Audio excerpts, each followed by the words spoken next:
mencari kebenaran dan keadilan. Di dalam suatu usaha dalam diri kita membuka satu buku pasti di atas, berarti bukan di kiri, bukan di bawah kaki. Ya, di dalam ajaran satu agama membukanya di bawah kaki Al-Quran. Ya. Makanya kita itu dikatakan salah di dalam ayat yang fakta dan nyata. Bukanya sebelah kiri. Kalau kita bukanya sebelah kanan, artinya tangan kita sebelah kanan.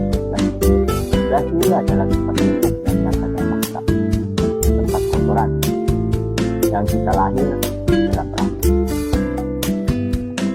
Di vagina itu yang suci, yang abadi. Hewan mencium dalam vagina. Seharusnya kita tahu di bawah kita ada makanan yang ada fakta. Makanan itu adalah satu tanggung jawab kita dalam kita mencari kebenaran dan kebenaran. Kita adalah satu perwakilan bumi yang ada fakta. Di bawah kaki kita terlahirlah suatu hewan yang ada fakta.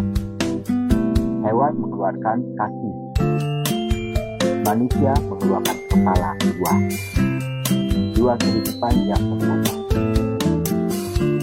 Suatu wanita dan suatu laki-laki yang di bawah adalah bumi yang ada fakta. Di bawah bumi adalah satu penghalang lagi. Penghalangnya adalah satu api lava.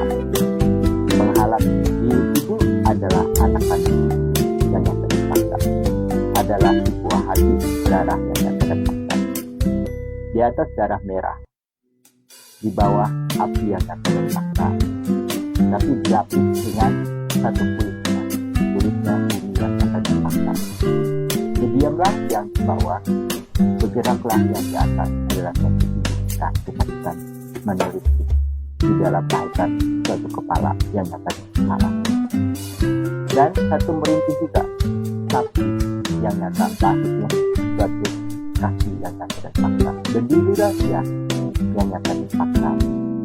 Sedangkan anak kita yang suci bukan hewan, tapi manusia sempurna adalah hidup mereka sebuah hati ibu yang dikasihkan. Berputarlah kepala ibu ke kiri dan ke kanan menyusui suatu anak yang nyata dan fakta. Sempurnalah dia berdua pasangan sebuah hati yang nyata dan fakta. Dibantu dengan mereka mereka adalah untuk menyenangkan fakta. Setelah dia dewasa, dia mencari cara kehidupan dan dia pun melihat dengan nyata. Mungkinnya kecil, tapi dia belum tahu apa artinya kehidupan di dunia. Mulutnya wangi, matanya bersih, senyumnya indah, bukan senyumnya hewan yang nyata dan fakta. Karena dia dididik di atas dunia yang nyata dan fakta, di mana sebuah hati yang nyata dan fakta adalah suatu tumbuhan dan hewan. Besarlah dia, cuma dia ingin tahu artinya dalam kehidupan. Disitulah manusia yang dikatakan baik mencari kehidupan yang nyata dan fakta.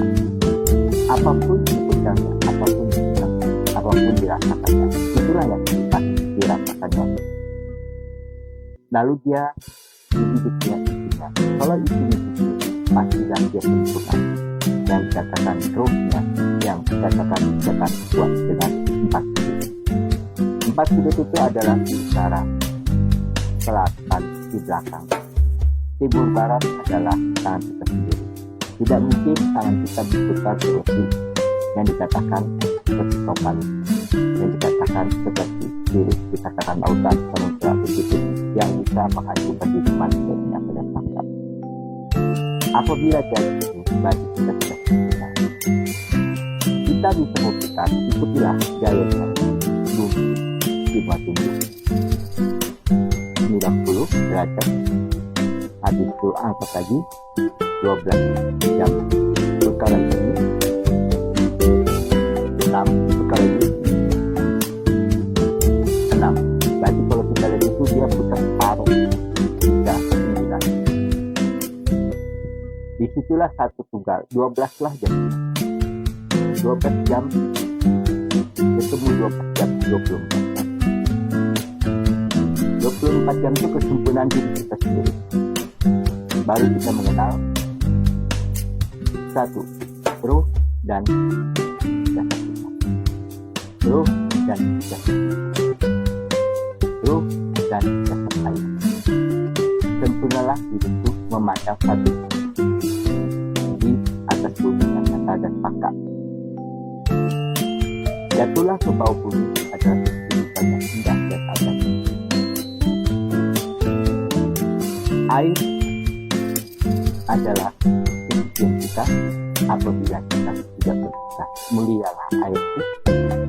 Udara, satu nafas dengan manusia yang nyata. Apabila kita ada sangka tidak baik, jatuhlah kepada sangka tidak baik. Apabila kita jujur, bertemulah kita dengan jujur yang nyata dan fakta. Suatu manusia yang akan terpaksa. Manusia ada terpilah. Kenapa dia tidak jujur? Karena hewan itu cepat masih kontak. Tumbuhan adalah suatu yang nyata dan fakta yang diberikan kepada diri kita, memudahkan kita langkah kaki kita jangan sampai kita lengket di bumi. Lengket di bumi itu roh kita tidak bisa keluar, jasad kita bisa. Di situ adalah suatu kita berbicara dari angin yang nyata dan fakta. Angin adalah suatu kehidupan yang nyata dan fakta, tapi angin banyak memberikan. Karena angin itu adalah kehidupan dan kehidupan. Apabila manusia dibuat seperti bukan menarik nafas dan bukan mengeluarkan nafas. Angin adalah suatu yang dalam diri kita adalah suatu yang tidak bisa kita lihat. Ikatannya kuat dengan roh yang nyata dan fakta. Apabila kita dalam diri kita tidak bisa menggunakan roh, roh adalah ikatan yang kuat di dalam diri kita sendiri. Roh akan keluar sendiri apabila ada angin bersama dengan diri kita. Inersia adalah suatu yang terang dan nyata. Ada siang dan ada malam. Bumi yang biru adalah suatu ikatannya yang nyata. Bumi adalah suatu wanita yang nyata, adalah langit yang nyata. Berpasangan rahasia namun bumi yang nyata. Asalnya adalah suatu cahaya yang penuh kasih sayang dan anak sendiri, anak terkandungan. Sesuai ciri air yang air yang tidak bisa dibuat oleh di dalam sungai tidak ada, di dalam lautan tidak ada. Tidak bergabung pula suatu hewan yang di dalam bumi adalah suatu ikan laut dan ikan sungai. Makanya kalau ibu baru lahir, dia bisanya makan ikan sungai. Ikan laut dia makan pasti dia bertukar kepala. Dan dia pun tidak bisa berjemur langsung di matahari waktu dia hamil. Karena tidak ada hubungannya matahari itu bersatu dengan kita. Bersatulah dengan hatinya yang kata fakta. Makanya wanita kalau dia habis melahirkan, apabila dia kena matahari, dia putih. Kebanyakan itulah ajaran dari manusia yang nyata. Manusia bersinergi di luar. Tarik nafas membayangkannya keluar. Disitulah dia membayangkan suatu ilmu tarik nafas, lalu dia berkata mahayal kata. Jatuh kepada anak kita tidak bisa apa-apa, memorinya kosong, memori tidak ada apa-apa, memorinya tidak. Makanya memori itu menghindari dari kotoran yang akan terjadi.